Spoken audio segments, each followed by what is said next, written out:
समझते हैं हम लोग टूर ऑफ ड्यूटी के बारे में डिटेल से। आप अगर ध्यान से समझेंगे तो आर्मी में जाने के कई रास्ते हैं। इंडिया में अगर देखिएगा तो ये 3 रास्ते हैं। अभी इंडिया में एक दौर है परमानेंट कमीशन। परमानेंट कमीशन उसे कहा जाता है जिसमें आपको पूरी ज़िंदगी आर्मी के साथ पूरी लाइफ गुजारनी होती है। लाइफ कहने का मतलब ये नहीं है कि आपको पूरी ज़िंदगी आर्मी में नहीं रहना है। अगर आप जवान हैं तो आपकी उम्र 38 से 40 साल होगी तो आपको रिटायर कर दिया जाएगा। ऑफिसर हैं तो 54-55 पे रिटायर कर दिया जाता है। कर्नल से ऊपर रैंक के हैं तो 60 साल पे रिटायर किया जाता है। तो ऑन एन एवरेज ये परमानेंट में आते हैं। इसके अलावा एक शॉर्ट सर्विस कमीशन होता है। इसमें आपको 10 से 15 साल ड्यूटी करनी होती है। जब तक ड्यूटी करिएगा तब तक आपको सैलरी वगैरह सब कुछ मिलते रहेंगे। 15 साल बाद रिटायर कर दिया जाता है। अब रिटायरमेंट के बाद इन लोगों को पेंशन भी दिया जाता है। अब आर्मी जो नया प्लान कर रही है वो टूर ऑफ ड्यूटी ये 3 साल के लिए होगा। अभी इस पर कोई ऑफिशियल बात नहीं हुई है कि इसका स्ट्रक्चर कैसा रहेगा, लेकिन हमारे जो CDS हैं, chief of defence staff Bipin Rawat, उन्होंने इस ओर इशारा किया था कि टूर ऑफ ड्यूटी का प्लान चल रहा है। तो ये 3 साल के लिए आर्मी में आना होगा। अभी हम इस पर डिटेल से चर्चा करेंगे। बढ़ाने के लिए इसमें VIP लोग को शामिल कर दिया जाता है। अब मेन जो है वो हमारी बात चल रही है किस पर, टूर ऑफ आर्मी पर, टूर ऑफ ड्यूटी पर। इसके तहत केवल 3 साल के लिए लाया जाएगा। अब आप कहिएगा कि सर 3 साल में फ़ायदा क्या हो। देखिए, मान लीजिए अगर इस साल 1000 लोगों को भर्ती किए, फिर अगले साल 1000 लोग, फिर अगले साल 1000 लोग, 3 साल में हमारे पास कितने हो गए, 3000। अब अगले साल तो जो पहले आए थे वो तो रिटायर होंगे, फिर 3000 आ जाएंगे। तो इस तरह से हमारे पास हमेशा एक रेगुलर आर्मी बनी रहेगी। और ये आर्मी को हमें क्या नहीं देना पड़ेगा, पेंशन भी नहीं देना पड़ेगा। अभी हम पेंशन पे आएंगे, चर्चा करेंगे। अब थोड़ा सा हम आगे समझते हैं टूर ऑफ ड्यूटी में।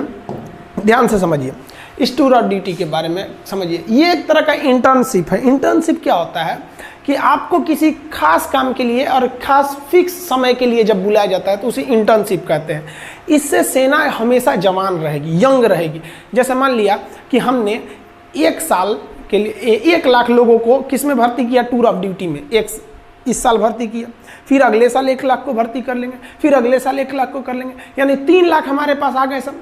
फिर अगले साल इधर 1 लाख को रिटायर करेंगे तो फिर 1 लाख को भर्ती भी तो कर लेंगे। और जिसको हम रिटायर किए उसको तो पेंशन देना नहीं है कि भैया हम 3 साल ड्यूटी कराए हैं। अब ध्यान से समझिएगा जी, ऐसे करके हमारे पास 3 लाख का स्टॉक बचा। और ये 3 लाख की जो आर्मी है एकदम यंग है। 18 साल के लड़कों को भर्ती करेंगे, 18, 19, 20, 21। तो ये 3 साल का, 18 से 21 साल का, 18 से 21 साल के लड़कों को शादियों भी यहाँ नहीं हुआ रहता है, एकदम यंग गर्म खून रहता है। अब बॉर्डर के फ्रंट लाइन पे खड़ा करेंगे ना, देशभक्ति राष्ट्रवाद तो कूट कूट के भरा है, समझ में। अब जैसे कोई परिवार वाला आदमी है, सेना हमारी हर उम्र के जवान बहादुरी से लड़ते हैं, लेकिन जो 40-50 साल एज हो गया उन पे जिम्मेदारियां हैं, उनके बाल बच्चे हैं, वो भी इंसान हैं, वो भी हमारे लिए लड़ते हैं। तो एक उनके ऊपर जिम्मेदारी है। एक जो नया नया छोड़ा जाता है इसमें कोई जिम्मेदारी नहीं, ना आगे ना अपना पीछे पगा, गोली चलाया रे तुम हम पे, एगो चलाएगा हमसे चुरा बम मार देंगे यहाँ पे। तो ये आर्मी को यंग रख सकते हैं। इससे आर्मी को डबल फायदा कि आर्मी हमेशा यंग रह गई, और जो रिटायर हुए उन्हें सैलरी भी नहीं देना है। और आर्मी कम भी तो नहीं होगी ना भैया, हर साल हम 1-1 को रखे रहेंगे। हमेशा हमारे पास 3 लाख की एक टूर ऑफ आर्मी की, टूर ऑफ ड्यूटी की फौज पड़ी रहेगी। समझ में आया कि नहीं आया। अब आप कहिएगा कि सर वो जो 3 साल बाद रिटायर कर देंगे और उसको पेंशन भी नहीं देंगे तो लड़का कहाँ जाएगा। तो देखिए भैया, इसमें सेना विचार कर रही है कि हम इस तरह से एंट्री कराएंगे कि जैसे कोई लड़का ग्रेजुएट हो गया है, तब आओ भैया 3 साल ड्यूटी करो और जाओ। और सरकार एक नियम बना देगी कि कोई भी SSC, रेलवे, बैंक वगैरह वो इन लड़कों को आरक्षण दे जो मतलब आर्मी की ट्रेनिंग कर ली है। क्यों? क्योंकि इनके अंदर एक डिसिप्लिन आज होती है। आपका बढ़िया बढ़िया ब्रांड, जो हज़ारों रुपए के आप जो ब्रांड पहनते हैं ना, उस ब्रांड की कोई कीमत नहीं है अगर आपके बगल में कोई बंदा वर्दी पहन के इंडियन आर्मी का उस पर लोगो बना हो, पहन के खड़ा हो जाए तो सारा आपका ब्रांड बर्बाद हो गया उस आर्मी के वर्दी के बाद। तो एक वर्दी भी मिलेगी, रैंक भी मिलेगी, सैलरी भी मिलेगी। क्या नहीं मिलेगा? तो भैया पेंशन नहीं मिलेगी। सारा बवाल तो पेंशनें कम करने के लिए हो रहा है, समझ में आया कि नहीं। तो पेंशन नहीं मिलेगा आपको। क्यों पेंशन नहीं मिलेगा? क्योंकि पेंशन देने के लिए कम से कम आपको 17 साल की ड्यूटी करनी रहती है। इसमें तो ओवरऑल 3 साल की ड्यूटी ही है। तो समझ में आ रहा है कि नहीं आ रहा है। जो टूर ऑफ ड्यूटी के तहत आएगा वो सेना के एडवेंचर को भी देख लेगा, राष्ट्रवाद भी देख लेगा, डिसिप्लिन भी सीख लेगा, स्वास्थ्य, मेंटेलिटी, हर चीज को सुदृढ़ कर लेगा। और दूसरी नौकरी में उसको छूट भी मिलेगा, तो उसका भी करियर खराब नहीं हुआ। देश की सेना भी जवान रह गई और देश का जो पेंशन पे खर्च था वो भी बच गया। आर्मी का जनता से जुड़ाव भी हमेशा रेगुलर बना रहेगा 3 साल पे। अब जैसे क्या होता है कि एक आर्मी गया वो 40 साल ड्यूटी पे रहेगा, तो भैया 40 साल तक आप उसके जगह पे दूसरा भर्ती नहीं ना करेंगे। टूर ऑफ ड्यूटी का है और कौन सा जवान हमारा मतलब परमानेंट है, तो सब का सब क्या रहेगा, एकदम सेम रहेगा।